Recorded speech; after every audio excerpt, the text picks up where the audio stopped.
She was like, I don't really care. You. And another girl was like, I look at another girl. Yeah, that's Joe. I woke up and I was feeling great.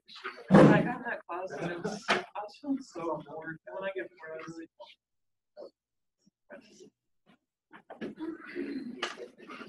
Okay, give me a name. If you haven't had your article cleared, you got to get it done. The thing's due Friday. Unless you're going for the 15% off, in which case you put it on Monday.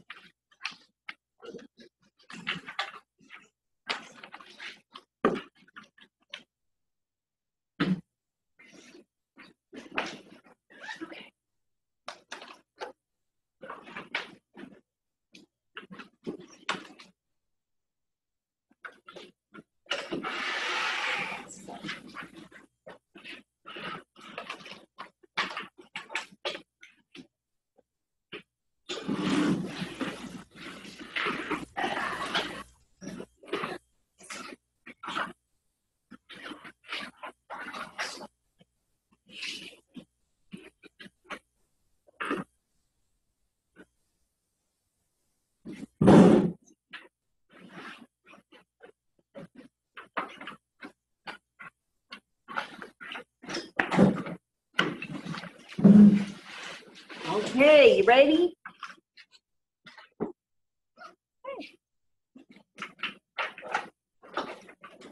All right, so when you look at this, what is the functional group?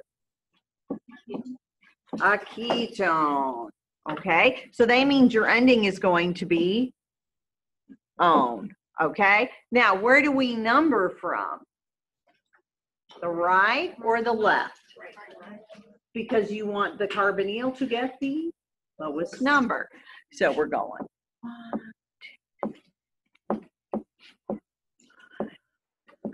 2. So up here we have a methyl, so it is A. Any question? Okay. Whatever the winning functional group is, they get the lowest number. Okay. All right, see how you do on this one.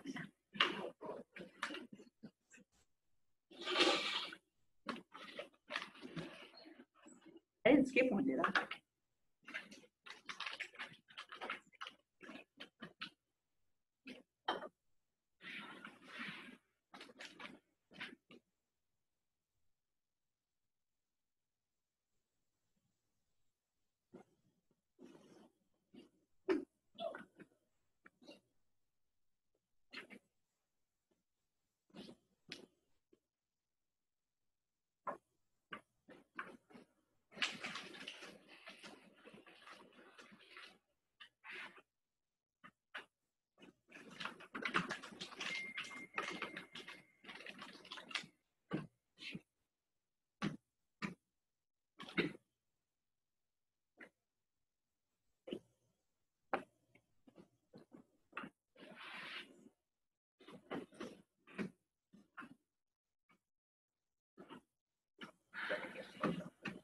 You're second guessing yourself? Yeah. Okay. Okay. So when you look at this compound, what is this functional group? Aldehyde. And over here we have a ketone. Who wins? Aldehyde wins. Okay. And the aldehyde carbonyl is always carbon number 1, so we don't put a 1 in for it because it's always 1. Okay. But when you number, it's going to go 1, 2, 3, 4, 5, 6, hence the hex. Okay. And then what is this? Methoxy. What do we name this now? Oxo. Okay, notice it's not oxy, it's oxo. Okay. So it's going to be 3-methoxy, 5-oxohexanal. Okay, so aldehyde beats ketone. All right, do this one.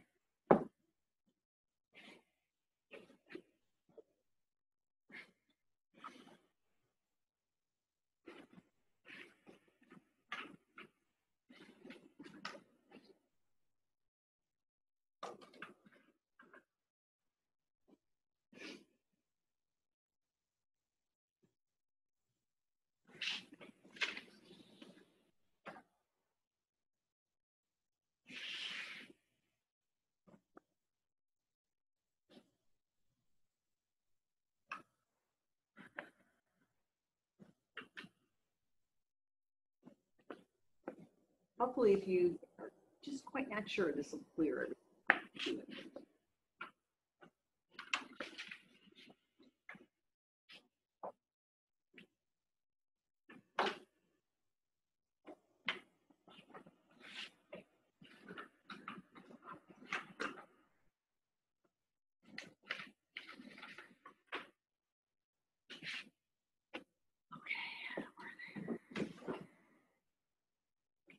Oh, y'all are getting it. Okay, so what is the winning functional group in this one? The carboxylic acid wins. That's this guy. Okay, and that carbon is going to be automatically carbon number 1. Okay, so we're going to go 1, 2, 3, 4, 5, 6, 7, 8. What are these little alcohol groups called? Hydroxy. They don't have an L in them. Okay, it's just hydroxy. So it's going to be 4,7-dihydroxy octanoic acid. Okay, remember that this counts in your chain. It just is always number 1. So we don't put the 1 in. Okay, very similar to an aldehyde. Now, if you have an aldehyde and a carboxylic acid, who's the winner? Carboxylic acid. So the aldehyde would then be oxo. Okay. All right, how about this one?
Okay, you ready?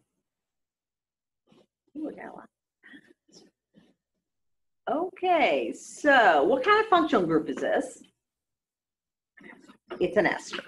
Everybody see that? It's an ester. As an ester for Easter. Okay, so what do? Well, first thing you do is you name the group that's attached to the O. Okay, what is this? What's pH? Phenyl. Okay, pH is just phenyl. Okay, then you name the rest. It's a derivative of a carboxylic acid, so it's kind of named like a carboxylic acid, except you drop the ic acid and you add 8. Okay, so it's going to be, this is going to be carbon 1, just like as if it was a carboxylic acid. Okay, so it's going to be 5-bromo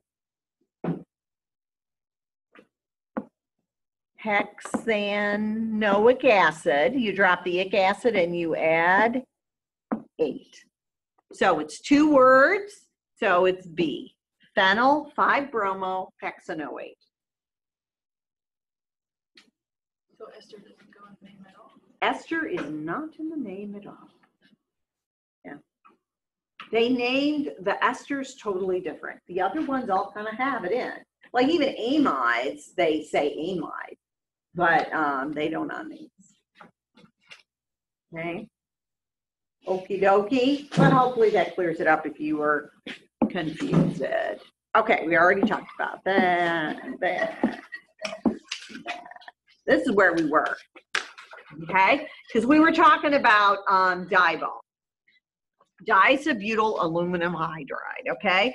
And this is your isobutyl. Since it's di, it means there's 2 of them on the aluminum, and there's only 1 hydrogen that is going to be available as a hydride to do the reaction, okay? This is what dibol looks like. Sometimes it's written dibol H. Sometimes they put that little hyphen in here. I've even seen them just write out kind of a structure like that. You'll probably see the dibol H. Okay, you'll probably see that on papers, in your final, stuff like that. Okay, now the big thing about dibol is that it takes esters to aldehydes. It does not reduce the aldehyde. So if you had an aldehyde in your molecule, it would not be reduced. Only the ester would be reduced. Okay, only the ester. Get picky for those. All right, so here is cyanohydrins. NaCN is sodium cyanide. Ooh. Work. Okay. All right, so there's my cyanide ion, and guess what we do? We go to the carbon of the carbonyl, and then we go out to the O. Are you getting the out to the O part? Okay, so you get O minus, and then what do you think the acid does? Protonates it. Okay. And these kind of compounds are referred to as cyanohydrins. You can use a variety of acids. You don't have to worry about HCl adding across your C triple bond end as much. It's kind of just a different ballgame. All right, so look at this compound. It looks much more complicated, but we're going to do the same thing. We're going to have our cyanide nucleophile, and where is it going to go?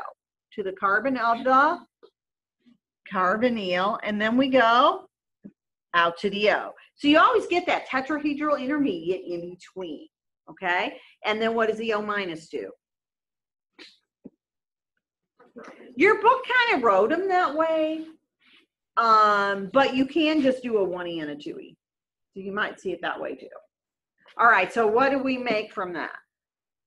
We're going to have the benzene ring with the chlorines, and then we're going to have COH and a cyanide off of that. And they claim they got quantitative yield, 100%. Have y'all gotten 100% yield?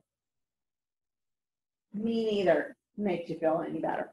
108%. You got 100. Well, now that's a whole nother story. You probably had solvent in there. All right. So what happened with this one now?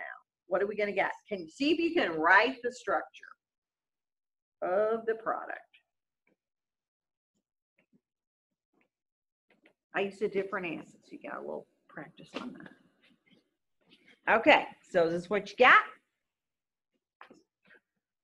Only 77% yield. Who are these people? Okay, is everybody following? Remember that if you write CN, there's a triple bond in there. It's fine. No, it's just another way of writing it. It's like there's like 50 ways to write all of your molecules. So that's why I have to grade, because I know what they all mean. I can't like write a key and hand it to someone, because if you happen to choose to write it a little bit different, it still could be correct. So, all right, so remember in the mechanism that the cyanide goes to the carbonyl carbon, out to the O, and then you protonate with whatever acid you have. It's a very straightforward, simple mechanism. Okay, very reminiscent of our little green yard, okay, where we added to the carbon of carbonyl, out to the O, and then we protonated the O minus. Very reminiscent of that. Okay, any questions?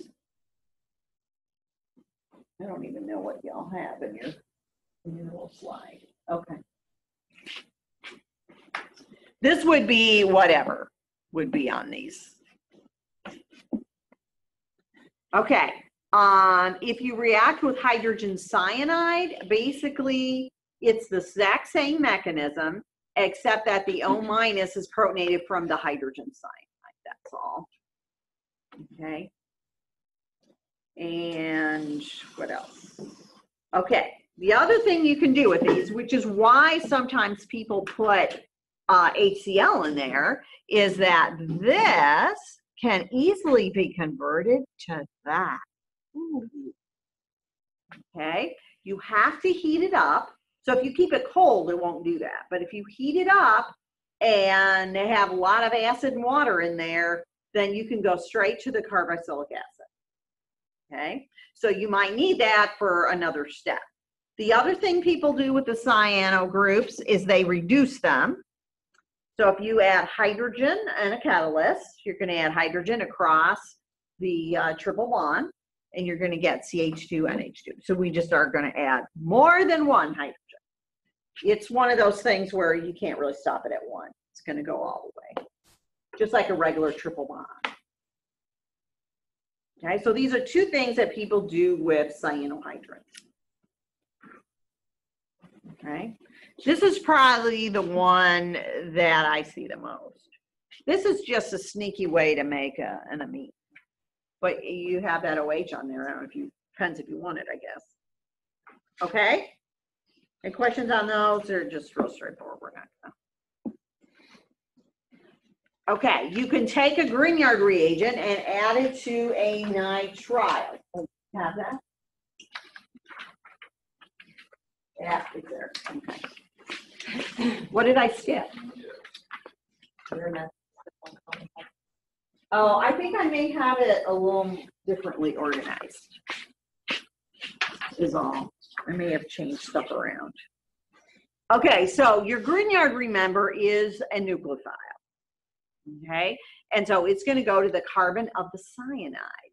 This is polarized towards the end, and you're going to go out to the end just like we did with the carbonyls. Only difference is we have a double bond in there. Okay, and then you would simply protonate it, and you would make a compound that is a C triple bond N. That is called an imine. Okay, it's probably something I haven't said before. That's an imine. Okay, if you take imines and you treat them with acid and water, you can convert them to ketones. So this is a sneaky way of using a Grignard to actually make a ketone. Okay, so here is benzonitrile. We're going to add phenyl magnesium bromide. So we're going to go to the C, out to the N, okay, and make that little imine salt, and then add a lot of acid, maybe even warm it up a little bit, and you end up getting a ketone, benzophenone. Benzophenone is the ketone with phenols on both sides. Okay, so it's kind of a little sneaky way that people devised, because you can do some cute things with nitriles that you can't do with other functional groups. Okay, any questions? That's real straightforward. Okay, if you take your nitrile and you add that dibol, diisobutyl aluminum hydride, you can end up with an aldehyde. Okay, so what they ended up doing was getting this aluminum complex, and then hydrolyzing that all off. So down here, we've got hex 4-enonitrile, okay? Enonitrile, I don't know. That's not any nomenclature rule that I ever learned. Put that O in there. Okay, so we're gonna add divol and H3O+. So the divol is gonna convert it into the aluminum complex, and then we're gonna end up with an aldehyde. Okay, notice that this carbon right here, why am I hearing beeping? This carbon right here is this carbon right there. Huh? Is it yours? No. Okay, so notice that we have 1, 2, 3, 4, 5, 6 carbons here, and we have 1, 2, 3, 4, 5, 6 carbons there. And for whatever reason, they wanted to name it, and they neglected to put the trans. Y'all know better, right? Right? Mm-hmm. What could you use instead of trans? E, the big E, remember E?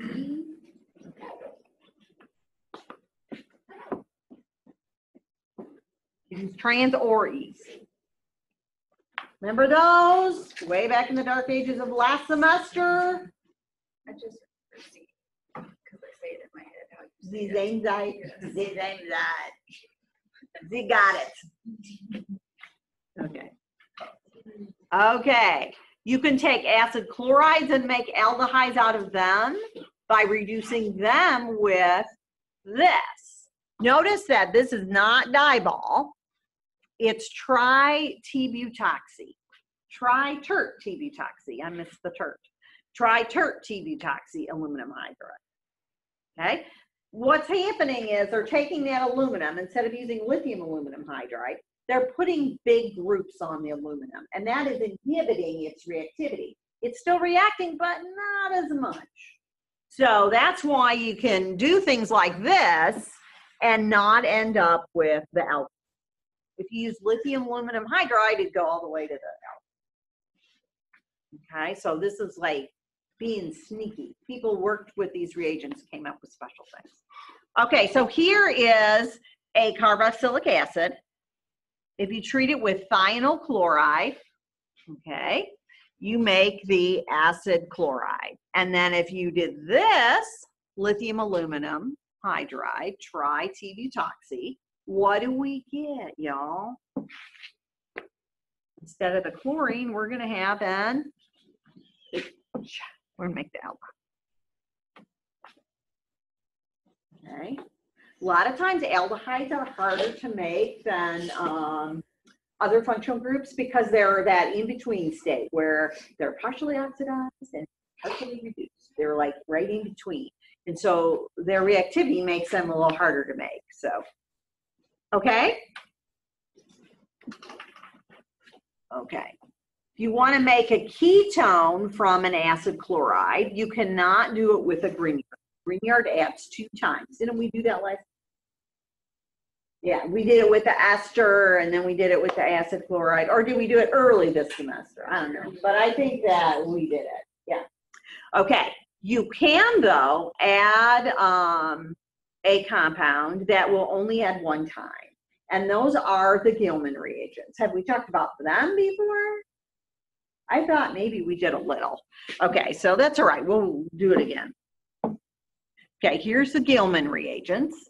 They are made from alkyl halides, and you add lithium, and then you add copper 1 iodide. Does everybody see that? This is copper 1. Its oxidation state is 1. Okay, it's not copper 2, which is the more common one. That would be CuI2, right? Okay, making sure you remember that. All right, so now you make these dialkyl copper lithiums called Gilman reagents, and those will only add 1 time to the acid halide. So you end up, one of the groups gets transferred. You go out to the O, always go out to the O and make the tetrahedral intermediate. Then the O minus comes back, and then what leaves? The chloride leaves. Okay, so you will have, this will be what the intermediate will look like. I'll draw it for you. Okay, 1, 2, 3, 4. 1, 2, 3, 4. Yeah, we just.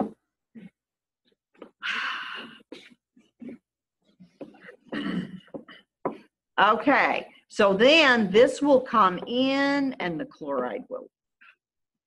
Okay, and you actually can transfer both of those, so you would only need half a chloride. You still would need the correct number of those, but you do get to transfer both. You don't waste one, which is kind of nifty. Okay, so those are the Gilman reagents.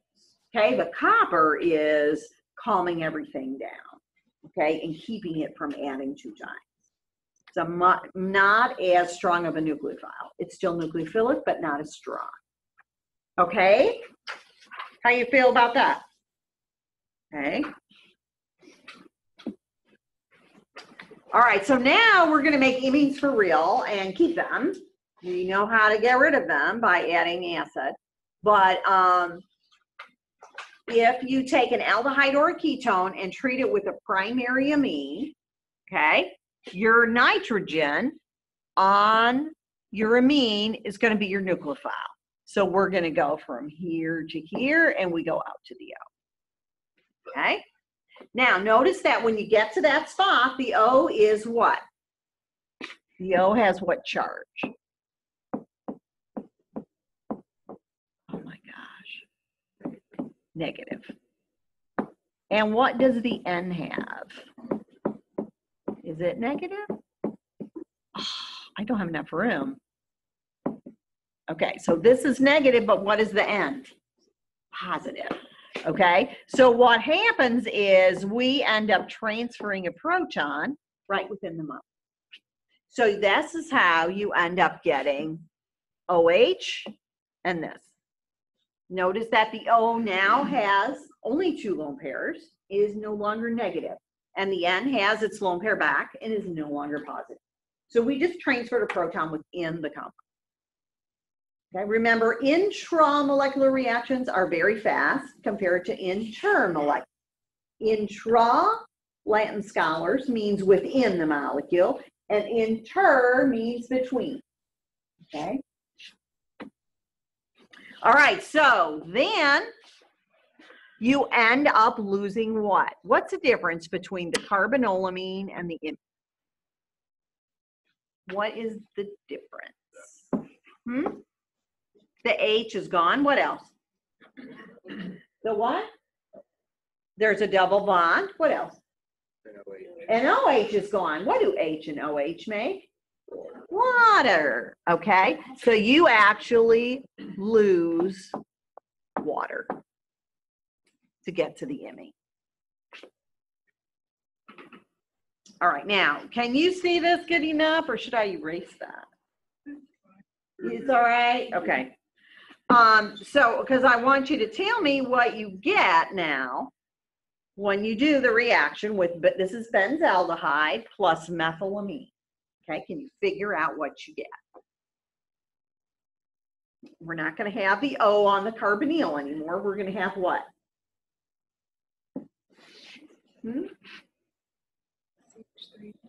CH3N, yeah. Look at there.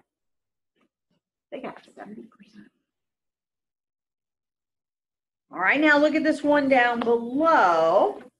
This one is a ketone, cyclohexanone, and then we're adding that lovely amine. What is the group on that amine?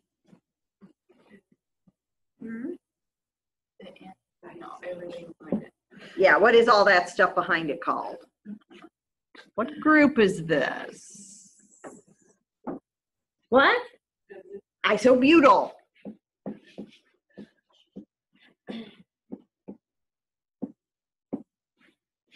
And this is commonly referred to as isobutylamine.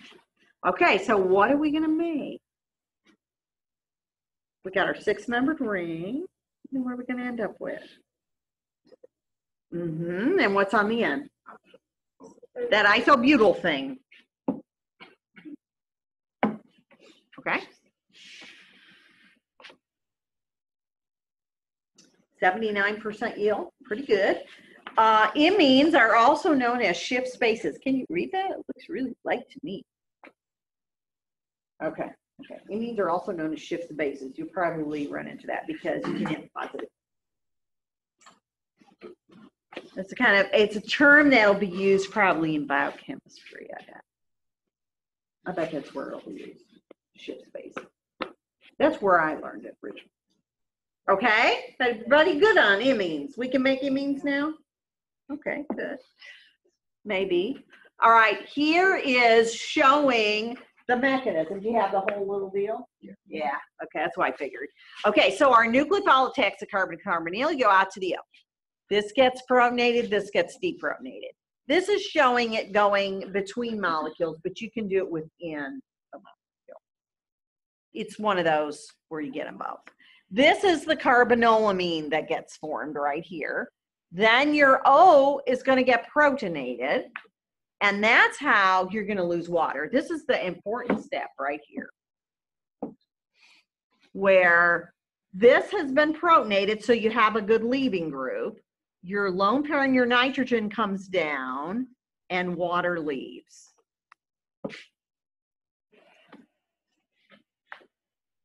Okay, remember, was it Monday? Gosh, it seems like so long ago.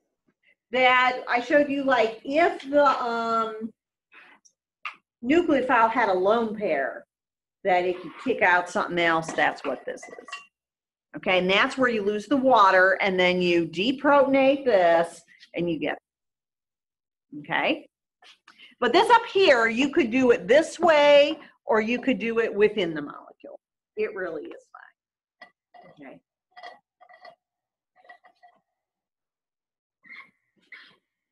She has a squeaky bottle of it.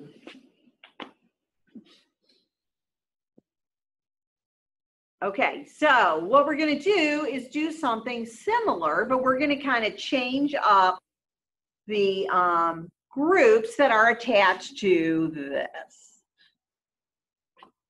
Okay, but it's going to be, we're going to make imines every time.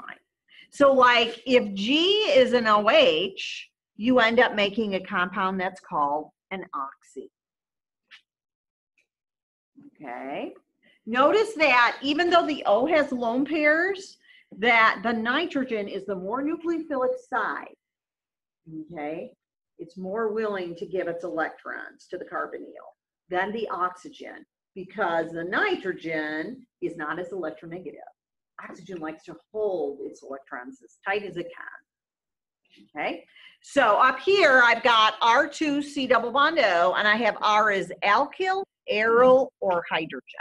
Okay, what's alkyl? Give me an example of an alkyl group. Methyl, yeah, CH3. Okay, just regular R group. What is aryl? Benzene rings.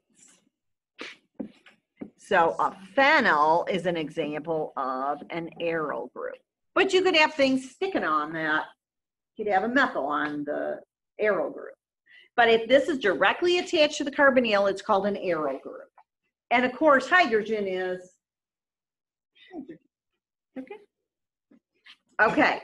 Here is one that has 2 nitrogens on it. This is hydrazine. And what we make is a compound that's called a hydrazone. Hydrazone. Notice that it's kind of similar to a ketone. I think that's part of how it got its name. Okay. Now, what people have done over the years is they were trying to figure out unknowns.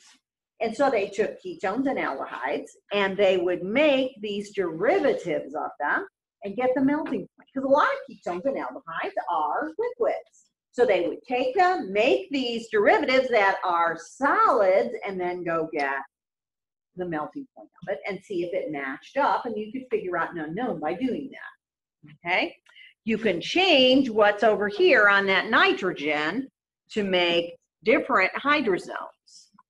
Okay, so on this slide, I want you to just come up with the structures of all of the different products. You probably don't even have it because I did. Okay, so here's your first one. What are you going to get? What will be the product? Here is going to be your clue. I know, I'm so nice.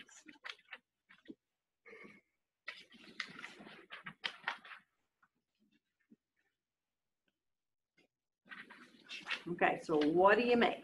Instead of the carbonyl, you're going to have a double bond, NOH. What is that called? What kind of compound? An oxime. It has the oxygen. It's kind of like an amine.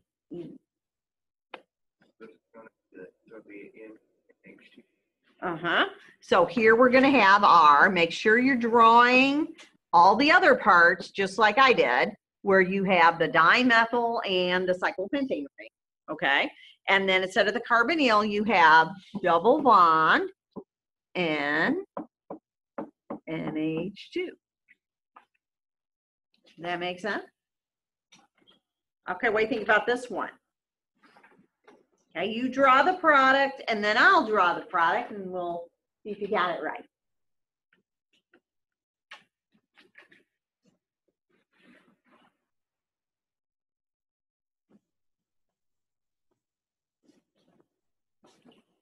Okay, let's see how you did.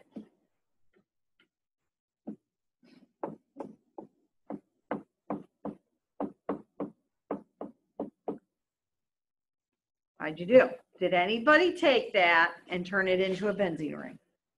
Okay, you got to watch for that. That's the biggest problem on this test is people want to make benzene rings where there aren't and no benzene rings where there are.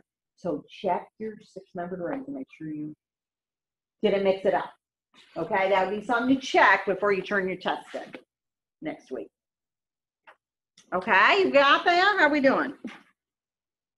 Okay. Enamines, okay, with molecules like this, who needs enamines, right? Enamines are made from secondary amines. Okay, so when you're going to do the first part just like before, and we're going to make our carbonylamine. But notice that this nitrogen up here does not have a hydrogen on it. Okay, when we made the imine, that nitrogen had a hydrogen on it. Okay, and we could lose water and make the C double bond N. Well, now we can't do that, but the molecule still wants to lose water. It loses it from a carbon next to the carbon that has the nitrogen on. And this is an enamine. So you see how it got its name? Enamine. Okay, it has a double bond and an amine. What were these kinds of compounds called? Remember those? Oh, so long ago. What? Enols. See how they get that name? Okay. See if that helps. I don't know. All right, so look at this one. Here is our ketone, and we've got a secondary amine. It's okay that it's holding hands back here. That's okay. And benzene and heat. And you do have to heat these up usually to get them to go. Okay, to help that water leave. All right, so what are you going to make, y'all? Well, they connect together. Yeah, they're going to connect together. Okay, so you're going to have a 5-membered ring attached to the nitrogen. And look what you have, a double bond. Okay, does everybody see that? This is where you ended it. The intermediate that was formed, the carbonylamine, looks like this.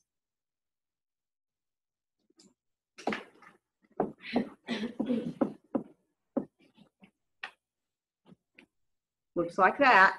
And then you end up losing water. Notice that the ketone is symmetrical. If the ketone isn't symmetrical, then you're going to have mixes. Okay, typically this gets done on one. that are symmetrical, so you don't have that problem. Okay, so they don't have that problem. Okay. Now, how do you know when you make an enamine and when you make an imine? This is how you know. Okay, secondary amine. Are we going to do this with a tertiary amine? What do you think? No, because there isn't even going to be 100. Okay, so we won't do it with tertiary. Okay, so here's our nucleophile attacking the carbon of the carbonyl. You go out to the O, you end up protonating and get your carbonyl. Okay, here it is, right here. Okay, then that OH is going to get protonated, and once again, the lone pair on the nitrogen pushes out the water, just like we did last time, only looky here. The nitrogen ends up positive.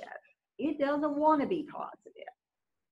Okay, so to alleviate that charge problem, the base ends up pulling off a hydrogen next to it so that you can get the nitrogen's lone pair. Okay, so this is all the same until you get to this one. The imine formation and the enamine formation is all the same until the very last step.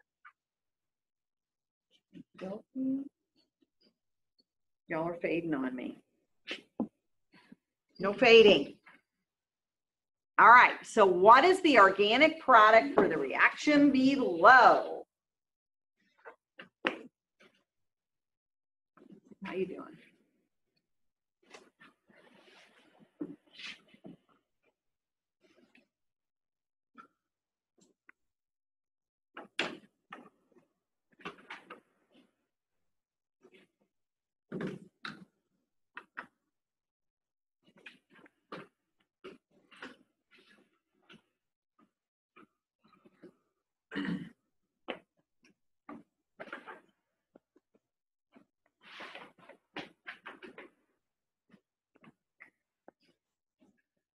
All right, we all up there? Okay. So like, I should put that one in the reactions on the test. Yes. Okay. I will keep that in mind. Okay. Now, the next thing we're going to do is react with alcohols. When you react with alcohols, there's like 2 steps. It's very similar to what we just did with the amine.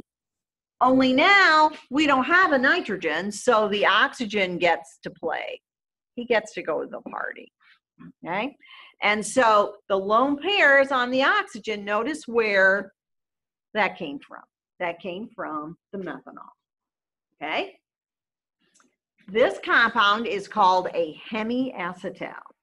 I have no idea if it has anything to do with the hemis of the truck. Okay, I don't know what that hemi is. Okay, and then a second one adds. These are typically not very stable. So this is what's always formed. There is a reason that hemiacetals are stable that I'll tell you about, but we'll get there. Okay, so one equivalent, the first equivalent adds and you get a hemiacetal. The second equivalent adds and you get an acetal. If you do it with a ketone, it's typically called a hemiketal and a ketal. Although I have seen books that use the acetal form for everything. I don't know. Like, it makes sense to me that the ketones are the ketals and the aldehydes are the acetals. Okay, so that's what we're going to do. We're going to add one equivalent. The first equivalent adds and you make the hemiketal. The second equivalent adds and you make the ketal. Okay? So here, what happens at the whole beginning in this one is you protonate the oxygen. Okay? So you have to have a small amount of acid in there. If you don't have that acid in there, it doesn't work. Okay? Because you have to do this. This actually makes your carbonyl carbon more reactive to your nucleophile. So here's your nucleophile now, the methanol coming in, and you still are going out to the O, but now the O is already protonated.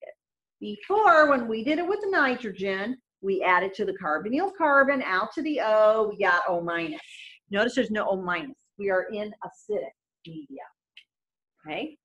Then we have some base, whatever your conjugate base is, water, another methanol. Okay, we'll pull off that proton and you get to your hemiketal. Okay, now we pronate the OH and we get water. That is the same as what we did with the amines. But look what happens, just like with the amines, the lone pair comes in and kicks off the water. Okay, and notice that your O is now positive. That makes that carbon more reactive again, so the second equivalent of alcohol adds.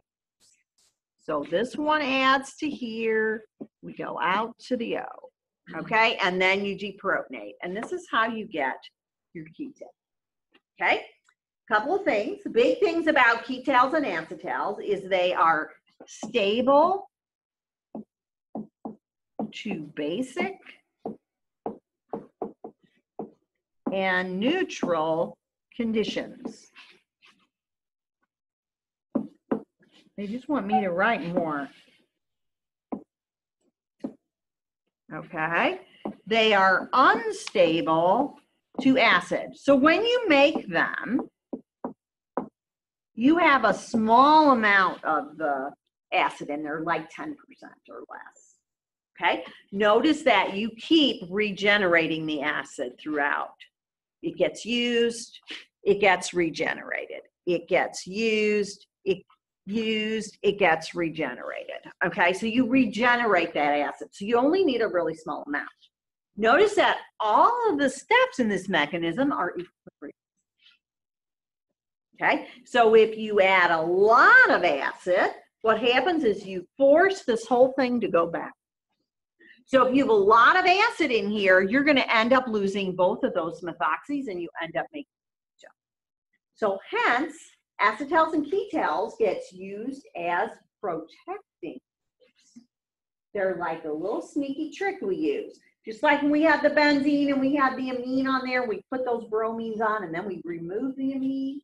That's kind of what we're doing here. We're taking our carbonyl, our ketone or aldehyde, and we're going to hide it as if it was into a ketal. And then at the end, after we do our other stuff on the molecule, we'll add acid and force it to go all the way back to the carbon, and we'll get it back. So you can really do a lot of chemistry on your molecules by being sneaky. Okay, so they're sneaky.